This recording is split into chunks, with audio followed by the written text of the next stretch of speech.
In 2011, a Monday in mid-April, I took my son to the zoo. He wore his red baseball cap and that cartoon elephant shirt he always begged to wear. We passed the flamingos, the gift shop, the tiger statue near the fountain, places I've avoided ever since. And I remember thinking just for a second that it felt too quiet for a place that big. Too still. I'd taken him to the zoo plenty of times before, but that day, something hung in the air like a string waiting to snap. Before I go any further, let me know where you're listening from down in the comments. And if stories like this ever touched your own life, tap that like and subscribe. Every time someone hears Ethan's name, it helps keep his story alive. I'm Rachel Ellison. I was 39 when it happened. Lived in San Diego most of my life, small home just off the 8 freeway, in a neighborhood where everybody knew which driveway belonged to which kid's scooter. I used to teach kindergarten before Ethan was born. After that, I stayed home full-time. Eric, my husband, worked long hours managing distribution for a grocery chain. He'd kiss us goodbye before sunrise and sometimes come back too tired to eat. But we had a rhythm, a safe little corner of the world. Ethan was 6 that spring. Smart, soft-spoken. One of those kids who watched everything people, birds, how clouds moved. He asked questions constantly. Why are flamingos pink? Can giraffes get dizzy? Do elephants ever cry? I never had all the answers, but he made you want to try. That morning, April 18th, we were heading to the San Diego Zoo for spring break. Just the 3 of us. The place was packed, strollers rolling over brick balloons, bobbing above tour groups, sunscreen, and hibiscus on the breeze. Eric split off to grab drinks near the reptile house. Ethan needed a bathroom break, so I stayed with him. Afterward, we made our way back toward the statue where we were supposed to meet. That's when I told him to sit on the bench by the bronze tiger. I remember kneeling in front of him. "You stay right here," I said. "I'm just going to the fountain. 10 steps tops." He nodded. That was Ethan. He always waited. Never wandered. I kept him in my peripheral vision the whole time. Or at least I thought I did. The day before, he'd helped me pack his little backpack.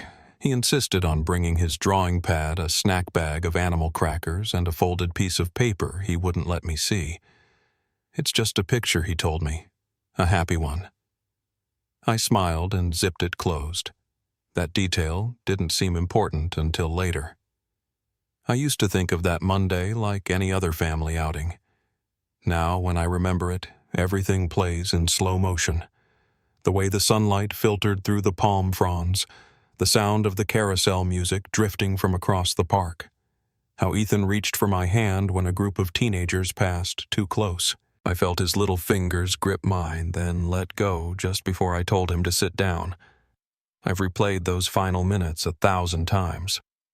Nothing felt wrong until it did. We were supposed to meet Eric at the reptile exhibit at 11:30. But Ethan and I never made it there. Not together. I remember calling his name once, soft at first, like he might be just around the corner of the statue or crouched behind a stroller. Then again, louder. I scanned the path, the grass near the fence line, the steps leading toward the reptile house. He wasn't there. The bench was still warm from where he'd been sitting. I didn't feel panic right away, not in the first few seconds. Kids move. They get curious. They wander a few feet. But by the time I'd reached the entrance of the reptile house, I knew something wasn't right. That part of the zoo sits near a shaded garden with a few winding trails. I thought maybe he'd walked that way, so I looped around once, then twice. Nothing. No red cap bobbing in the crowd. No little voice calling Mom over the noise. When I stopped moving, that's when I felt it, this tight, hot sensation under my ribs, like the air itself was folding in. I turned to a woman pushing a stroller and asked, "Have you seen a little boy in an elephant shirt?" My voice was shaking by then. I told her he was 6, dark hair, red hat. She looked around quickly, then said no, but offered to help. Another man overheard and joined in. Then a teenager. I don't remember how many people started calling his name. It grew fast. It got loud. Within 20 minutes, zoo staff were involved. Someone radioed security. Within half an hour, the police were on site. They started by asking the usual questions: his full name, his age, what he was wearing, whether he'd ever wandered off before. I kept saying no. No, he wouldn't. He doesn't stray. He waits for me. I was careful with him, always had been. Detective Marcus Hale arrived a little after 1. I hadn't seen him in years, but I remembered him from church, and my sister used to work with him. He came up beside me quietly and said my name. I must have looked different. Sweat along my hairline, voice gone hoarse from yelling, eyes wild. But he didn't flinch. He didn't even ask questions right away. Just put his hand on my shoulder and told me he'd handle it. They locked down the zoo soft lockdown, they called it. Visitors could still move, but exits were watched, all staff accounted for. Dogs were brought in. Helicopters hovered. The place felt like a maze, suddenly like those winding paths were designed to trap sound, to blur directions. Every footstep on the gravel path felt too loud. Every corner I turned that didn't lead to Ethan, I felt myself pulling further away from where I'd started. By evening, his photo was on every local news station. National by nightfall. I remember the language they used: missing child age 6, last seen at the San Diego Zoo wearing a red cap and cartoon elephant shirt. That shirt, I'd bought it on clearance, not thinking much of it. It was just a thing he liked. He used to say it made him feel like he was in charge of the elephants. I sat in his room that night, the scent of sunscreen still clinging to his pillow. His shoes were by the door toes, worn from dragging them while he ran. A drawing was clipped to his little easel, an elephant blue instead of gray, smiling with wide eyes. He told me once that blue elephants were the happy kind. He never explained why. Over the next few days, every part of our lives got pulled into the investigation. Eric shut down completely. He stopped talking unless it was to bark at a detective or pace the hall. The zoo staff were cooperative at first, kind even. But as the search stretched on, you could feel the shift. People got defensive. Eyes narrowed. No one wanted blame hanging on their door. Marcus stayed late every night. He reviewed every second of surveillance footage over and over. He told me later that none of the cameras near the tiger bench showed anything useful. One angle caught Ethan sitting down. A few minutes later, that same angle showed the bench empty. No one approaching. No one leading him away. Just gone, like the frame itself had been erased. They spoke to every visitor who was in that area between 11:15 and noon. Nothing. No one saw a thing. Until a gardener named Luis Morales came forward saying something didn't sit right with him. He told Marcus that earlier that morning before lunch, sometime near the reptile house, he saw a man walking with a child. The man wore a green staff jacket and was holding the child by the wrist. The kid looked like he was trying to pull away, but not enough to cause a scene. Luis figured it was just a parent or zookeeper guiding a rowdy kid. When Marcus asked the zoo about green jackets, they said none were issued. Staff uniforms were navy, or khaki always had been. That detail green jacket stuck with Marcus. And with me. Still, it went nowhere. The footage didn't catch that man. No clear photos matched Luis's description. Flyers were printed and taped to fences, power poles, gas station windows. The phones started ringing less. The updates got shorter. By June, there was nothing new. And by July, people stopped asking. I kept my phone volume on high even when I slept. Slept, if you could call it that. I'd sit on the couch at 2 a.m, scrolling every local forum, every missing persons post, even overseas news sites. I emailed tips to inboxes that never replied. I watched the front porch like someone might just walk him back up the steps. Ethan's birthday passed in silence. I made cupcakes anyway, just in case he came home. He'd asked for strawberry that year. I couldn't remember why. I started seeing him in places he wasn't: a boy on a bike in a red cap, a reflection in the window of a passing bus. My mother told me gently that I should try to rest. But I couldn't, not with his bed made, not with that elephant mural on his wall staring back at me. It wasn't until weeks later that I remembered something else. a moment I hadn't thought much of at the time. A few days before the zoo trip, Ethan had told me about a man he met at the park who gave him peanuts to feed the birds. I asked if he was with anyone, and Ethan said no. I asked if the man worked there. He said he thought so. He wore a jacket, he said. Green. I told myself it was nothing, just a friendly stranger. But that color stuck.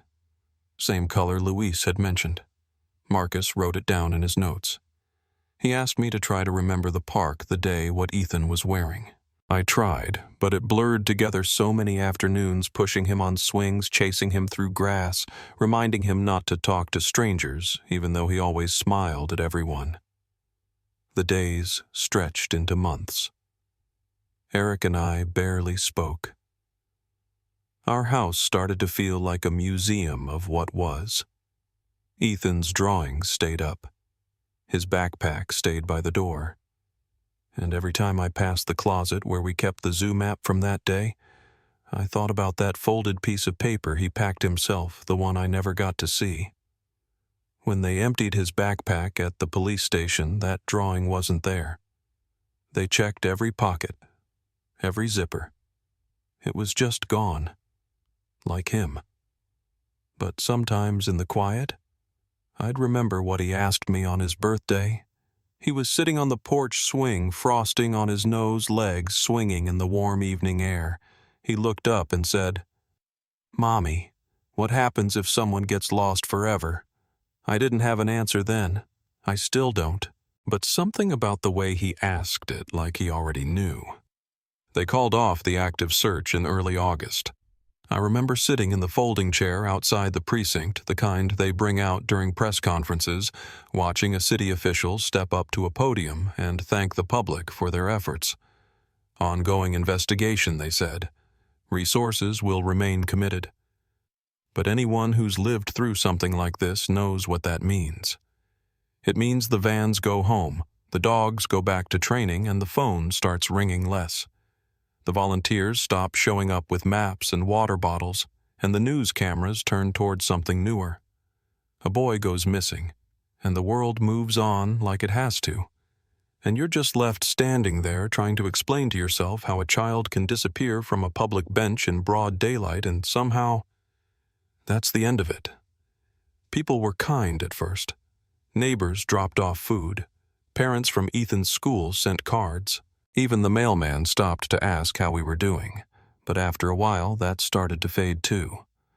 One of the hardest things about grief, especially this kind, is that it makes people uncomfortable. They want it to have a shape. They want to say the right thing and feel useful. But when there's no closure, no funeral, no confirmed tragedy to anchor their sympathy to, people start pulling away, like they're afraid your kind of sadness might be contagious. I did a few interviews. Local news, then regional. Sat under bright studio lights and held up his picture.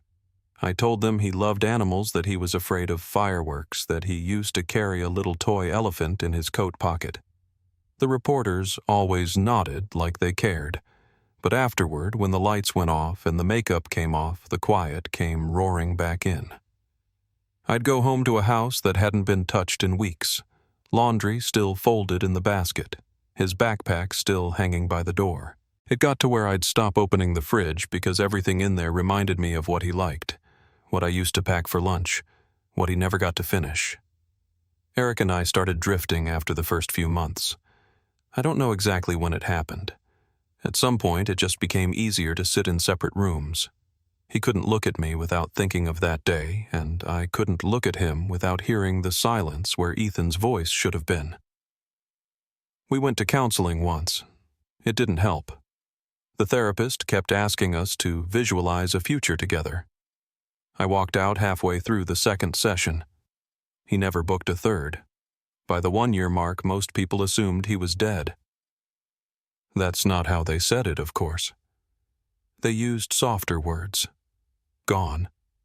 Lost. Past. But I could hear it in the way their voices lowered, in the way they tilted their heads when they asked if I was doing okay. And if I ever said no, if I ever said I still believed he was out there, I'd see it. That flicker of discomfort. That glance exchanged between two people who'd already decided you were living in denial. Marcus was one of the only ones who didn't. He'd check in every few weeks even after the case file had been boxed and shelved. Sometimes just a call, other times he'd stop by with a folder of old notes or a theory he'd come across. He told me he couldn't stop thinking about the green jacket, about the fact that the zoo confirmed they never issued that color. He showed me a printout once, months after the fact, of maintenance vendors who were on the grounds that day. There was a name he circled, Wesley Trent. Said he was a subcontractor refrigeration technician. No photo, no address, just a P.O. box out of Riverside. His last logged shift was April 18th, the day Ethan vanished. Marcus said the file was thin. The zoo hadn't considered him a suspect back then because he wasn't a zoo employee. Background checks weren't required for vendors. I asked if he'd ever been interviewed. Marcus just shook his head. Said by the time anyone realized Trent hadn't checked in for work again, it had been weeks. No one followed up. And then, 6 months later, he turned up on a passenger list for a small plane that went down outside Arusha in northern Tanzania. All presumed dead, no bodies recovered. Just wreckage and a black box. Marcus didn't tell me that part right away. When he finally did, he sat on my porch for nearly an hour before speaking. Said it still didn't mean anything. Just a trail that ended too conveniently. After that, the visits came less often. I could tell Marcus was wearing the case like a weight he couldn't carry anymore. And I didn't blame him. There wasn't much left to investigate. No sightings, no ransom, no forensics. A kid disappears in public without a sound, without a witness, and people start whispering things you can't unhear. I saw it in the comments online, on forums, even in emails. Some people blamed me, said I shouldn't have left him alone even for a second. Others said he must have wandered, that maybe he drowned in some pond the zoo forgot to search. One message, anonymous of course, said I probably did it myself. That's the kind of darkness that creeps in when the world loses interest. It doesn't even need proof. It just needs a vacuum. One night after the second anniversary, I went up to the attic looking for Ethan's baby blanket. Something about the way the weather had changed, it made me miss holding it. I found the storage bin and opened it, expecting old clothes, maybe a pair of outgrown sneakers. But underneath it all was something I hadn't seen before. A sketchbook. Small, spiral-bound. The kind I kept in the kitchen drawer for grocery lists or quick notes.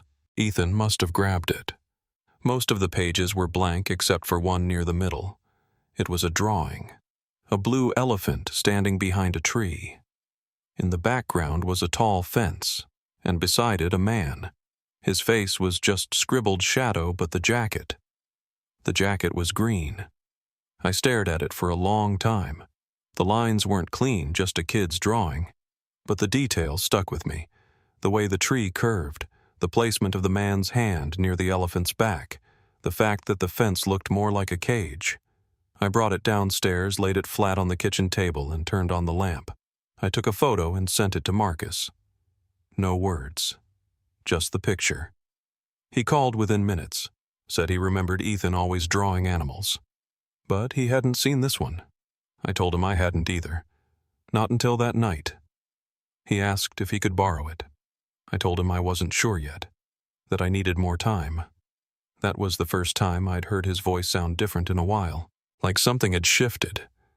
"I'll keep digging," he said, "even if no one else will." And then quietly he added, "I don't think this is over." Marcus didn't call for a while after that. I think he was giving me space, or maybe trying to manage expectations, his or mine. But when he finally showed up at my door again, he had something with him.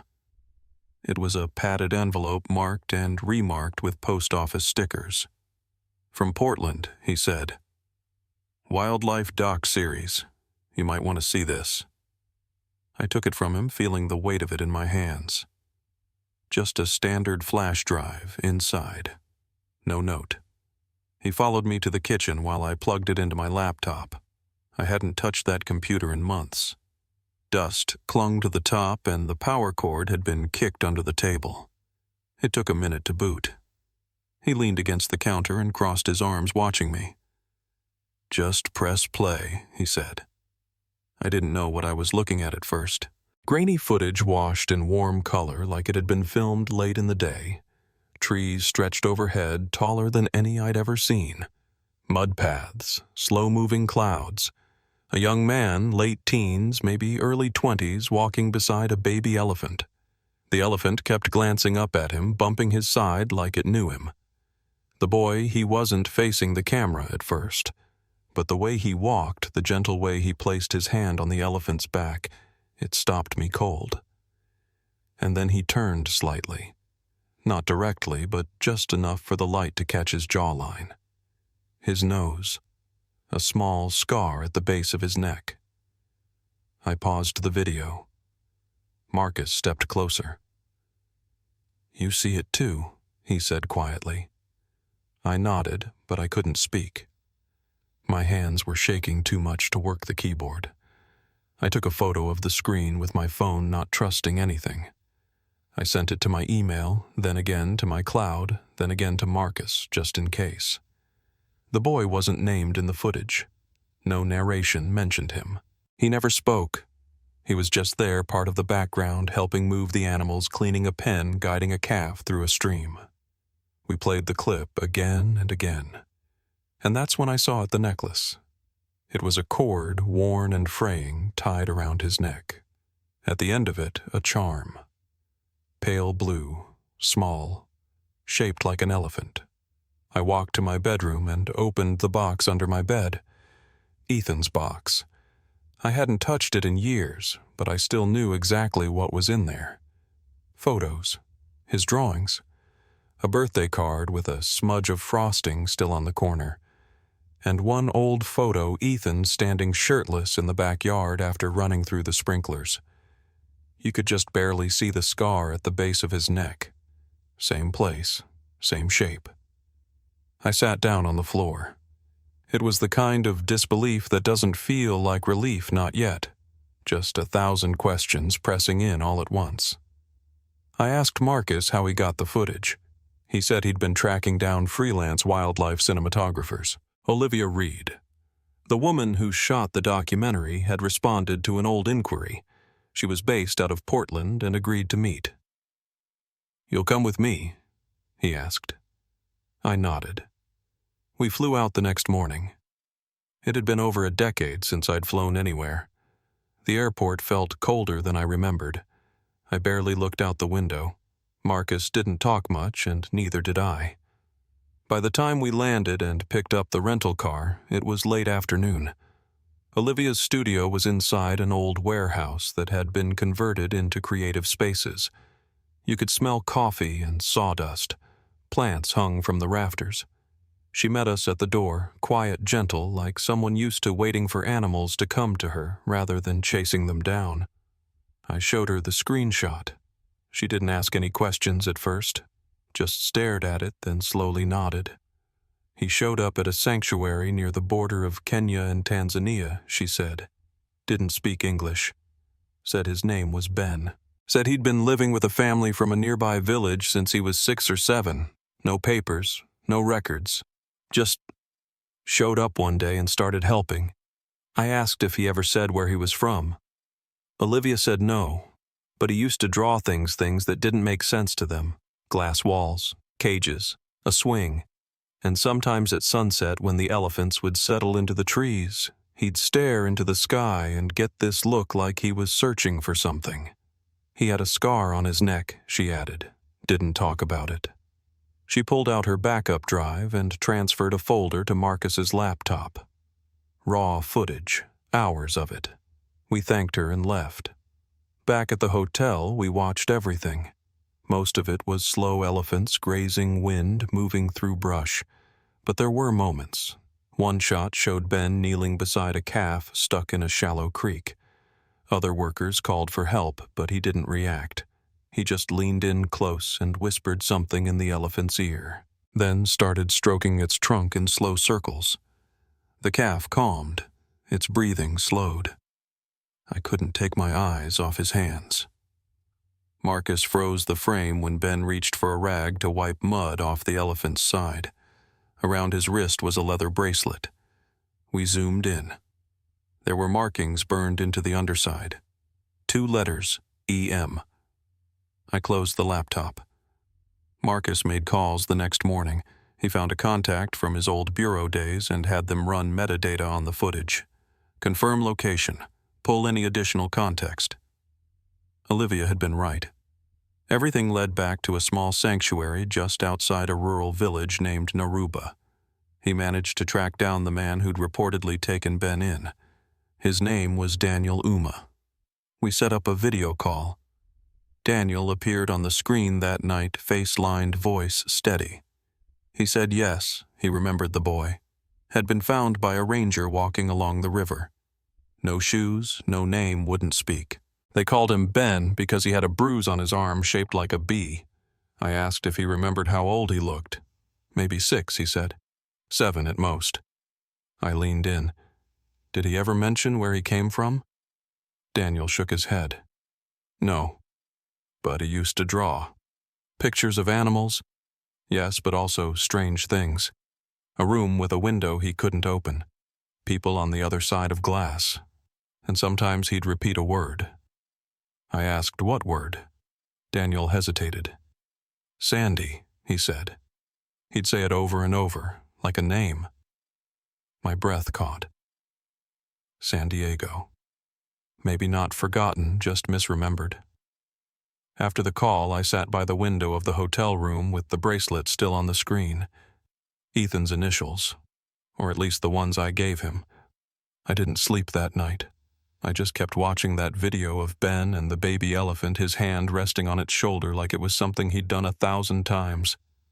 There was no doubt in my mind anymore. I just didn't know if it would be enough to bring him back, or if he'd want to come. Marcus flew back to California a few days after our call with Daniel. He said he needed access to the zoo's archived vendor logs, maintenance contracts, subcontractor files, anything with names that might have been missed or pushed aside.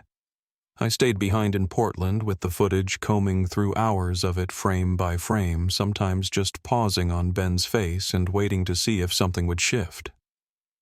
One night, just before bed, I opened the top shelf of my closet. I hadn't touched what was up there in years.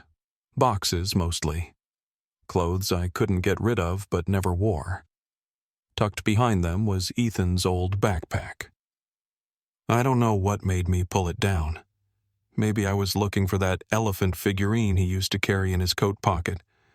Maybe I just needed to hold something that still smelled like him. Inside was a handful of crumpled wrappers, a zoo pamphlet folded in half, and a spiral-bound sketch pad I didn't remember ever seeing before. It was smaller than the one he usually used, more like something he would have grabbed from the kitchen drawer. Most of the pages were blank, but in the middle was a drawing that stopped me. A blue elephant standing at the edge of what looked like trees. There was a fence behind it, tall and curved like the ones at the back of the zoo near the maintenance lot. And beside it, barely visible, a figure in shadow. A man, I think. Jacket drawn in green marker. I sent a photo to Marcus. He responded almost immediately. Told me to hold on to it, not let it out of my hands. He didn't say much else at the time, just that it might be enough. The next morning I woke to an email with no subject line. It was from a user called Wildlight Doc Fan. No message, just a link. I clicked, half expecting it to be broken, but the video loaded. Shaky cell phone footage, someone recording their television screen. It was a clip from the original PBS documentary, the one Marcus had pulled footage from. There was Ben walking with the baby elephant again. Only this time the angle was different. As he turned toward the camera, his shirt lifted slightly. Just enough to reveal 3 small letters, faint but visible, inked above his waistband. SDZ, San Diego Zoo. I sent the clip to Marcus. He didn't reply for a while. When he finally did, it was a voice memo. "That's it," he said. "That's the confirmation we needed." He called in a favor from his contact at the bureau. Between the footage, metadata, the sketchpad, and what Daniel had told us on the video call, the case was reopened quietly. I was told not to go public, not yet. But I couldn't sit on it. Not when I knew where Ethan was, or at least who he'd become. So I did the one thing I wasn't supposed to do. I reached out to a journalist. Not a tabloid, not a headline chaser, but someone I trusted. Her name was Lynn Sawyer. She hosted a national investigative program called The Moment. She'd covered missing persons cases before, cases that turned cold and then found light again years later. We met at a coffee shop in Sausalito. I brought the footage on a flash drive. Brought the sketchpad too. She didn't ask many questions, just watched and listened. When the video ended, she leaned back in her chair and let out a breath through her nose. If this is true, she said, it might be the most important story I've ever covered. I told her I didn't care about the story. I just wanted my son to know he wasn't forgotten. She said she understood. But if we were going to do this, we had to get everything verified. I agreed. She had a contact at an independent drone company that sometimes sold raw footage to wildlife filmmakers. If there were any outtakes, anything that hadn't made it into the broadcast, they might have it. 2 weeks passed. Then she emailed me a file. Subject line, recovered drone footage. Watch immediately. I opened it alone, lights off, just my laptop and a cup of tea that went cold while I watched. It was a different angle of the same trail Ben had walked before. Same baby elephant, same pace, same light, brushing through the trees. But this time, as he walked, the camera caught the lower part of his back. The shirt lifted again just enough. I paused it, zoomed in. The letters were clearer this time. SDZ, inked faintly, almost like it had been done years ago. That night I called Marcus, told him I was going to Kenya. He didn't argue, said he'd come too. We filed the paperwork together, travel clearance under humanitarian grounds. The Bureau backed it, though they kept it quiet. Lynn agreed to film the trip, but only if I gave the okay before anything aired. I said yes. I wanted it documented. Not for the world. For Ethan. For me. For whatever happened next. The flight to Nairobi was long. I didn't sleep. Neither did Marcus. From there, we took a regional plane to a small airstrip, then drove for hours on unpaved roads, dust curling behind the tires like smoke. The sanctuary sat just outside Naruba low buildings made of earth and timber animals wandering freely across wide stretches of land. Daniel Uma met us at the gate. He looked older in person, thinner, more tired, but kind. He welcomed us in quietly. When I asked about Ben, he nodded slowly. "He's here," he said, "but he doesn't know who you are." I asked if I could see him. Daniel hesitated. "Let me talk to him first," he said. "Just give me a little time." That night I sat under a thatched roof near the edge of the compound, watching the fire crackle low while night animals called out in the distance. Marcus sat nearby, silent. I held a photo of Ethan, 6 years old, missing teeth frosting on his cheek. "You're alive," I whispered to the flames. "You made it." Marcus shifted slightly, then said, "He might not want to be found." I didn't answer, because that was the truth I wasn't ready to face. The next morning, we watched from a distance as Ben guided a young elephant through the brush. He walked barefoot, calm, his movements slow and certain. The elephant followed him like a shadow. I recognized his posture before I recognized his face. But when I did, when I saw the scar and the tilt of his head, I knew. Daniel arranged a meeting, told Ben that a crew from the U.S. wanted to film a short documentary about elephant empathy. Ben agreed. Lynn was ready. I stayed behind the camera out of sight. Lynn kept her questions gentle, asked where he came from, how he arrived at the sanctuary. Ben said he remembered very little.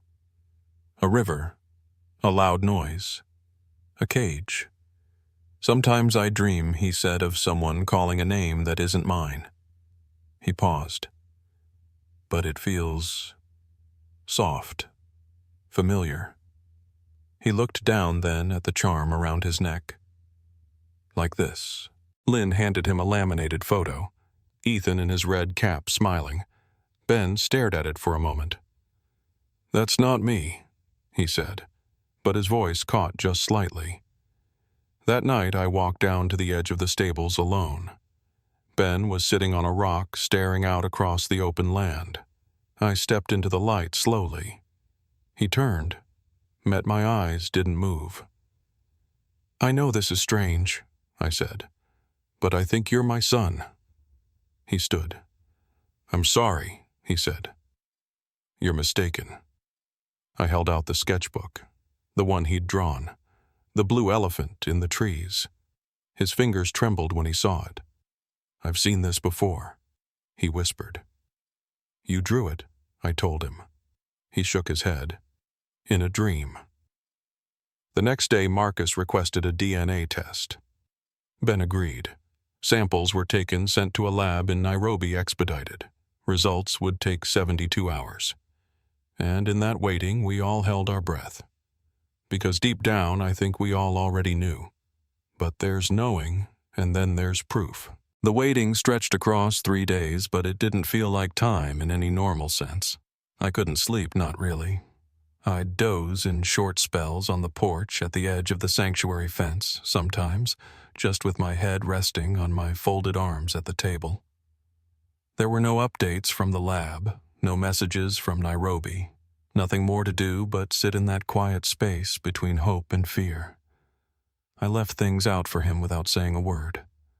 The red cap from his childhood, a toy elephant from the attic, that old sketchbook with the blue elephant he'd drawn. I didn't know if he'd seen them until the second morning when I noticed the hat was gone. Later that afternoon, I saw him walking near the outer pens with it turned backwards, just like he used to wear it. He didn't look at me, didn't say a word, but that moment shifted something in my chest. On the third evening, the wind changed.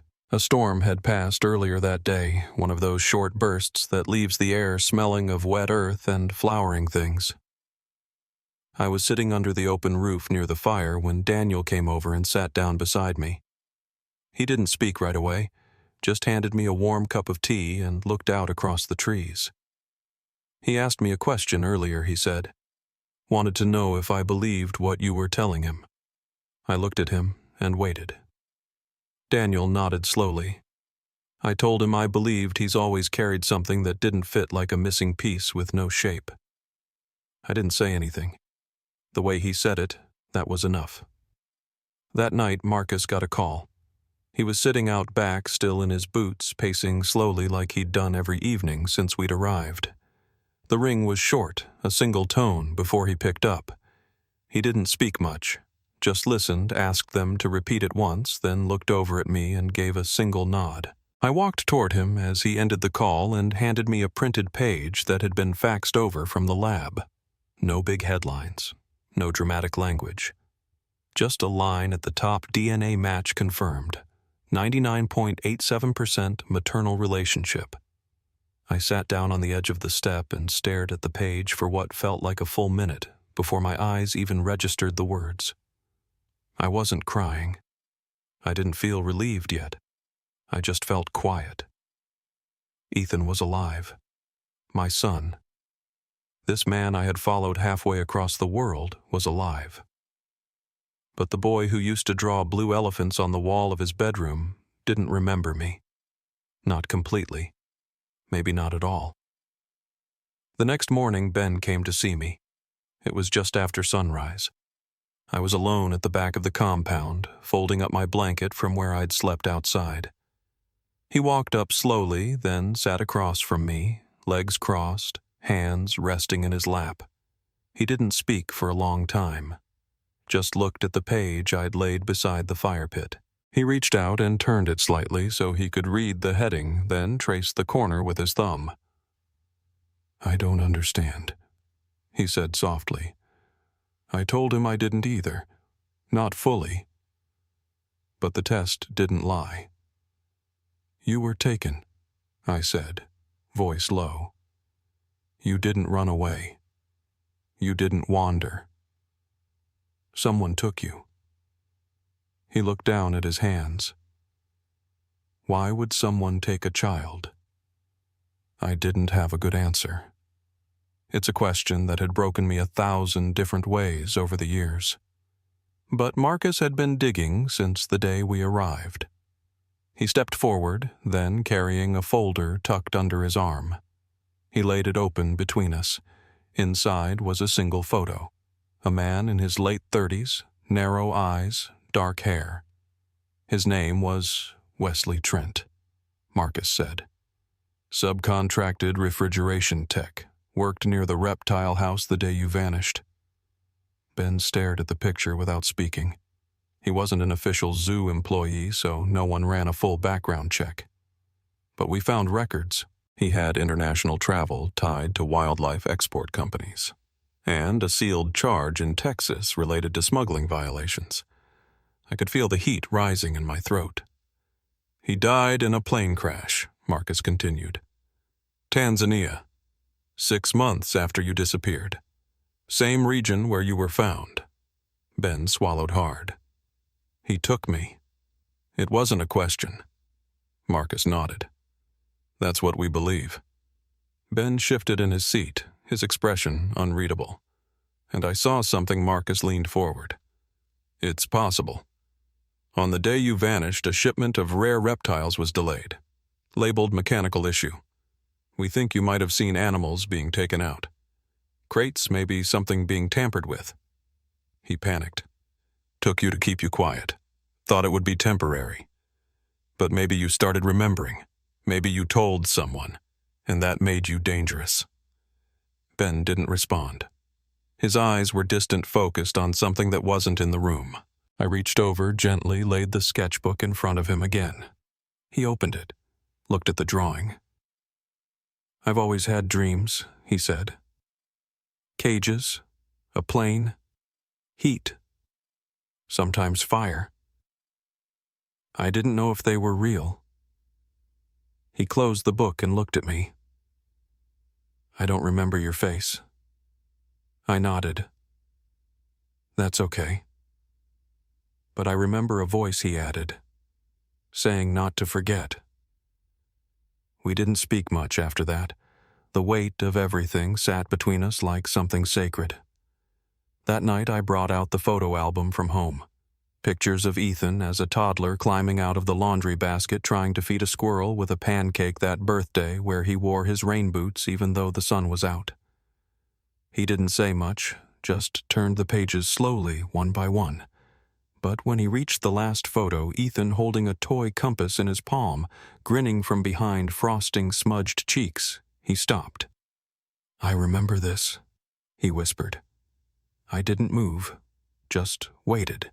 He reached for the compass I'd brought from his childhood box and held it in his hand again. His thumb fit perfectly into the groove he'd worn smooth when he was little. I thought he might say something else, but instead he stood, nodded once, and walked toward the edge of the compound. Later that night, I saw him standing under the stars near the elephant's enclosure. His posture was still face turned upward. He looked like a man standing between two lives, and maybe that's exactly what he was. But for the first time I saw a trace of peace on his face, not the peace of answers, but the kind that comes from no longer running. He stood there for a long time alone in the dark. But I don't think he felt alone anymore. Not in the way he used to. The morning after the DNA confirmation, I found Ben already awake, sitting outside near the wooden fence that edged the sanctuary's grazing field. He wasn't watching the elephants. He was staring at his hands like he didn't recognize them. I sat beside him but didn't speak. I'd learned not to fill the silence just because it felt heavy. After a while, he said, I don't know how to be someone with a past. I told him gently, you don't have to be. You just have to let yourself remember the parts that are ready. He nodded, but I could tell the weight of it was still pressing hard on his chest. Later that day, Marcus handed him a thick manila folder. Inside were printouts from the original investigation interviews, timelines, lists of staff and contractors, evidence logs. Ben took the file without saying much. He carried it back to his room and didn't come out for hours. When he did, he asked for the video again. Not the footage from Kenya. The old footage, the raw documentary clip where his back was visible just long enough to catch the SDZ tattoo above his waistband. I pulled it up and handed him my laptop. He watched it in full, then rewound it. Then again. The third time through, he paused at mid-frame and looked up at Marcus. What else did he do? Marcus met his eyes. Wesley Trent. We don't know. But there's something I want you to see. He opened a separate file, one I hadn't seen yet. It was a scanned report from the Tanzanian Aviation Authority. Notes on Trent's crash. The report had been marked closed years ago, mechanical failure. But on page 5, buried in the last paragraph, was a line. Unidentified child-sized footprint found near wreckage perimeter. No matching record found at time of incident. No follow-up conducted. I blinked. They didn't investigate it. Marcus shook his head. Not properly. The site was remote. The manifest only listed 3 adult passengers. No one knew to look for a 4th.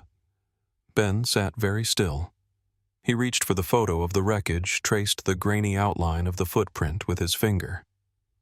That was me, he said. I think I woke up alone. He didn't say how long he'd been out there, just that he remembered walking for what felt like days. A river, a sound like thunder, tall grass that scratched his legs. Then nothing until the village. We were quiet after that. Some truths land soft, some land like stones. That night Lynn called. She'd been piecing together everything for the documentary interviews, footage, timelines, but she was waiting on my word to release it. I told her yes. It was time. She asked if Ben wanted to include a statement. He didn't. Not yet. So we let the footage speak. The moment aired the story in 2 parts. They didn't dramatize it. They didn't need to. The images spoke for themselves, a child missing for 12 years. A mother who never stopped searching, a young man with no memory of who he once was, guiding elephants with a gentleness that couldn't be taught. The blue elephant charm. The drawing. The voice that called a name not his own. It spread quickly. First across the states, then overseas. Viewers from all over wrote in. Some with stories of their own siblings who vanished children never found. Others just wanted to say they hadn't stopped crying since the credits rolled. One letter came from a woman in Maine who said, I lost my son. I gave up. Your story brought back a piece of him I didn't know I'd buried. Another came from a teacher in Chicago who had shown the episode to her class. She said a student had gone home that day and asked her parents if they'd ever known someone who disappeared. The next morning, the school counselor found a note in her office. The student had remembered something buried. But Ben didn't want to talk about any of that. He kept mostly to himself. We stayed in Kenya a few more weeks. We didn't push. Daniel gave him space, and so did the animals. That was the one place he never looked uncertain, out among the elephants. They followed him with trust that couldn't be explained. I watched one afternoon as a calf lay down near him in the dirt and rested its head in his lap. He didn't flinch, just rested a hand on its side and closed his eyes. I don't think anyone spoke for a full hour. Eventually, it came time to leave. My return flight was scheduled for the following week. I didn't want to force him, but I also couldn't leave without saying something. We stood near the airstrip together, waiting. He carried the sketchbook in his bag, the blue elephant charm still tied around his wrist. I asked, "Do you want to come back with me?" He looked toward the horizon. "I don't know who I am there." I nodded. "You don't have to know. Just come see." He hesitated. "I need more time." I told him that was okay. I meant it. When the plane took off, I watched from the window until the trees were too small to see. I didn't cry. I'd done enough of that over the years. but I did take the compass out of my bag, the one from his 6th birthday scavenger hunt. I held it in my palm and watched the needle settle, still pointing home. 3 months passed.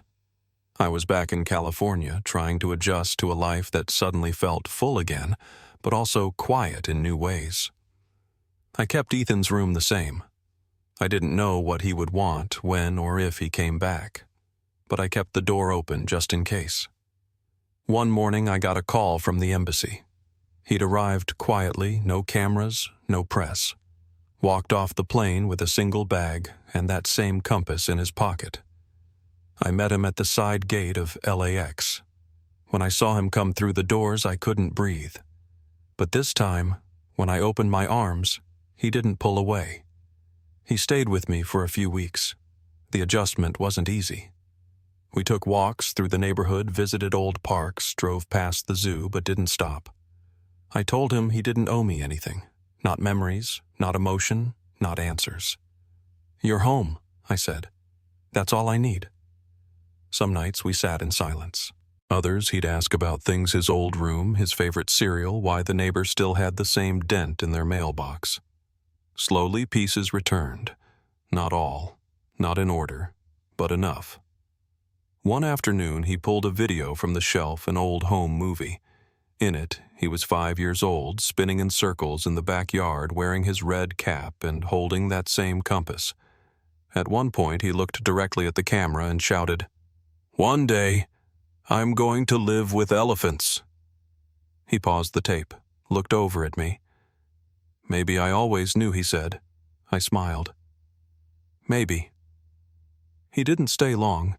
Told me gently that he needed to go back for a while to the sanctuary, to the village, to the part of himself that still lived out there. I understood. Before he left, I gave him something small, a new leather bracelet. Inside, I'd carved 2 letters, EB. He turned it over in his palm, then slipped it on his wrist beside the old one. "Thank you," he said, "for not forgetting me." I answered quietly, "You never gave me the chance." As he walked away that day, backpack over one shoulder, I didn't feel the panic I used to feel when he'd disappear from view. I just stood there and watched until he was gone. And then I went home, sat by the window, and waited for the next call, knowing it would come. Because this time, he wasn't lost. Not anymore. The first time I saw the woman, she was standing just beyond the sanctuary gates, arms crossed loosely, watching the elephants without speaking. Ben hadn't returned yet from his morning rounds, and I was heading back from the garden when I noticed her. She looked out of place, not in an obvious way, but like someone who didn't quite know what to do with their hands. She wore khakis and a long linen tunic, and her hair was pulled back in a braid streaked with gray. I thought maybe she was a donor or a visitor, though no one was expected. I nodded politely as I passed, but she didn't return it, just kept staring into the field. That evening I mentioned her to Marcus. He went quiet, then said, "That might have been Anika." The name hit something sharp in my chest. I hadn't heard it in years. Anika Moreau, one of the last people to work under Wesley Trent. She'd disappeared from the public eye after the crash. No interviews, no articles. Not even a mention in the follow-up investigations. There had been rumors she'd stayed in Tanzania, married a local conservationist. Others said she'd gone to Australia, but we never confirmed it. The next day she came back. This time she brought tea, loose leaf, in a tin that looked older than I was, and offered it like we'd known each other for years. I didn't refuse. We sat near the south shade trees, the air warm and still, and she spoke first. "I knew him before he changed," she said. I didn't have to ask who. Her voice had a scratch to it like someone who smoked for decades but gave it up too late. He was charming at first. Brilliant, actually. Had this way of talking about the elephants like they were old friends. She sipped her tea. But something happened after the funding came through, after the investors started calling. He stopped walking the line, stopped naming the calves. I asked her gently if she remembered Ethan. She winced. Not by name. But there was a boy, yes, a quiet one. Wesley called him Mouse. the way she said it like the word still left a sour taste. He wasn't listed on any of the manifests. Wesley said he was a distant cousin's son, or sometimes it was the child of a deceased ranger. The story changed. I asked why she stayed. She didn't answer right away, just looked out toward the grazing field where one of the older bulls was throwing dust across its back. Because I was young and stupid and scared of being blacklisted. She set her mug down in the dirt. I left after the plane crash, packed a single bag and took the long road north. I told myself it wasn't my fault, that I didn't know. But I did. That was the first time her voice cracked. Just a hairline fracture. Then she looked at me and said, "He saved me once, the boy." I was coming back late from the shed and saw something in the tall grass, a shadow I didn't recognize. When I froze, he pulled me backward without saying a word. Later, I found out it was a lion. Young, hungry, desperate. It left after a minute. But I never forgot the way he moved, like someone who'd already been hunted. That evening, Ben returned from the forest line. He walked straight past the main lodge without glancing at us, but Anika watched him the whole way. When I asked if she wanted to speak to him, she shook her head. Not yet. He wouldn't remember me. I just needed to see him. Before she left, she handed me a worn notebook wrapped in cloth. These are my logs, from the last 2 years before the crash. I don't know what's useful, but I couldn't keep them anymore. I opened it later that night. The handwriting was tight precise. Most of it was field notes, feeds, injuries, sleep patterns, but now and then a line would stand out. Wesley took the boy to Mombasa, unclear why. Returned alone, said nothing. Or child not accounted for in emergency drills, protested, was dismissed. I stayed up well past midnight reading circling entries that matched the timeline we'd reconstructed. When I called Marcus the next morning, he said he'd already begun cross-referencing the logs with Trent's travel records. There are gaps, he said. Places he claimed to be but never landed. Payments routed through third-party accounts. This helps. I asked if we could use it to reopen any official inquiry, but he was cautious.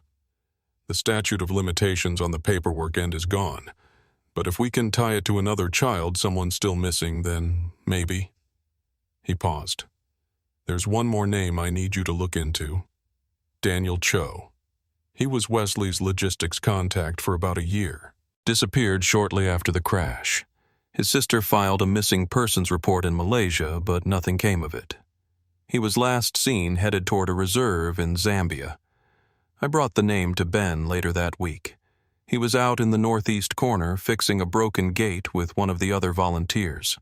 When I said the name aloud, Daniel Cho, he didn't react right away, just kept working, tightening the bolt with deliberate pressure. Then he stopped. "That name's in the book," he said. I asked what book. He walked back to his tent and came out holding a weathered copy of a wildlife guide. Inside the front cover was a page glued in faded typewritten text, barely legible. A list of names, some marked with a single red dot. Daniel Cho was one of them. So was Anika. So was Wesley. But there were others, names we didn't recognize. Some had dots, some didn't. We scanned the page and sent it to Marcus. He called back the same day. "That's not a field guide," he said. "That's a routing ledger." The names weren't random. They were connected to permit applications, satellite tags, supply shipments. Someone had been tracking movement across borders under false credentials, possibly using wildlife research as cover. "It's bigger than we thought," he said quietly.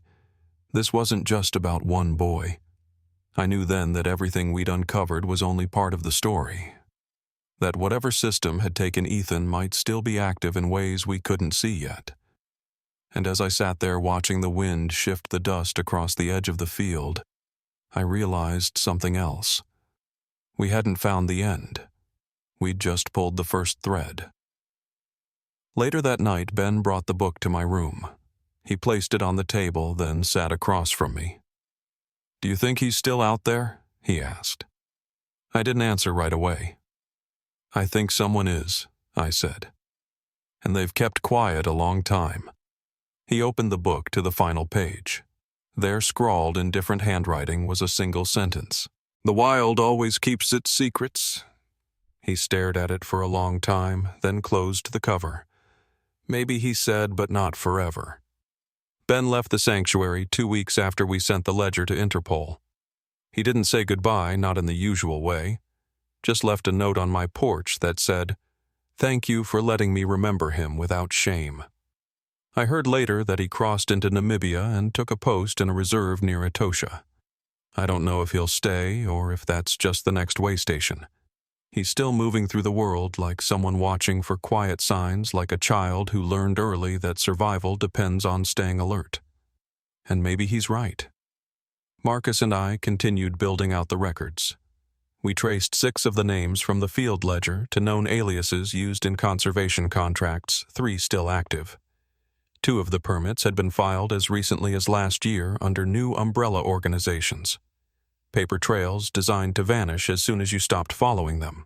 One of the names, marked with a red dot and a line through it, turned out to be a French researcher who'd been presumed drowned in 2011. His body was never found. Another had resurfaced briefly on a customs log in Durban, traveling under a diplomatic exemption. We passed everything on. I don't know how far the agencies will get. But I do know this: the silence around those operations wasn't an accident. It was built. Carefully. By people who knew how to hide things behind words like wildlife relief and educational exchange. As for Anika, she stayed for a while. Helped rebuild the east paddock fence. Kept mostly to herself, but once or twice she joined the volunteers for dinner, sat under the veranda lights, and laughed softly when someone got the stories wrong. One night, after most had gone to bed, she told me she'd written a letter to Ethan's mother years ago. Never sent it. Too afraid of what silence would mean if it came back unopened. She left the letter with me, said I could do whatever I thought right. I still haven't mailed it, but it's in a box by my desk, along with the book, the map, and the copy of that final guest manifest. There's one entry in the notebook that haunts me more than the others.